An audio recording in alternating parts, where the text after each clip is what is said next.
भारत की राष्ट्रीय पार्टी कांग्रेस को कौन नहीं जानता है, लेकिन क्या आपको पता है कि इतनी पुरानी पार्टी की स्थापना की आवश्यकता ब्रिटिश काल में क्यों महसूस हुई, जबकि वर्तमान में अधिकतर राजनीतिक पार्टियां आज़ादी के बाद अस्तित्व में आई।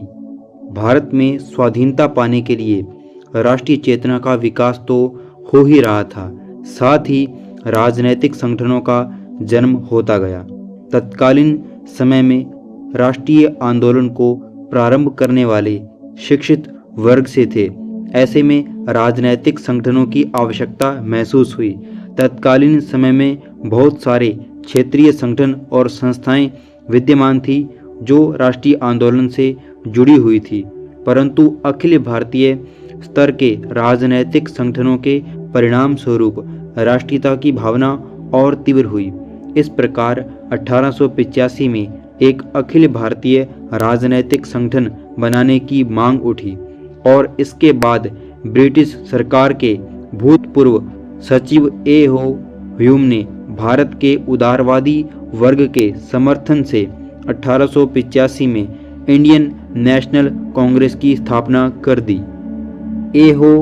ह्यूम को ब्रिटिश सरकार के प्रति भारतीयों के असंतोष का बखूबी पता था और इसलिए ही उसने अंग्रेजी साम्राज्य की रक्षा के लिए सेफ्टी वॉल्व के रूप में भारत के उदार वर्ग का सहारा लिया और राष्ट्रीय चेतना को शांत किया जा सके, इसलिए कांग्रेस की स्थापना कर दी।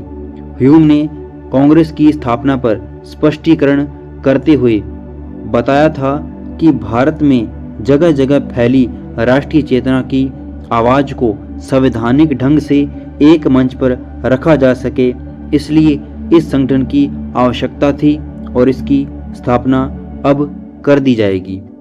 कांग्रेस की स्थापना के बाद इसका प्रथम अधिवेशन 28 दिसंबर 1885 को व्योमेश चंद्र बनर्जी की अध्यक्षता में बंबई में हुआ, जिसमें 72 प्रतिनिधियों ने भाग लिया था।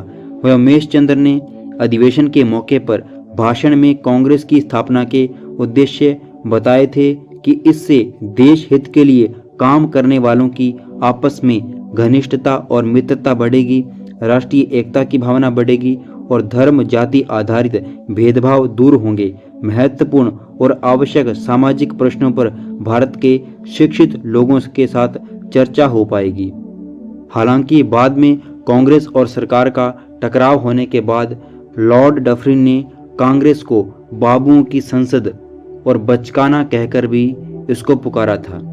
तो ये है कांग्रेस की कहानी, जो वर्तमान में एक भारत की बड़ी राष्ट्रीय पार्टी है कांग्रेस, और जिसकी अध्यक्षता वर्तमान में मल्लिकार्जुन खड़गे कर रहे हैं।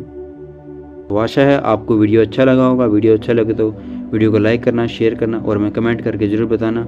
आज की वीडियो में इतना ही। इसी तरह के और वीडियो देखने के लिए जुड़े रहिए पुस्तक बोध से।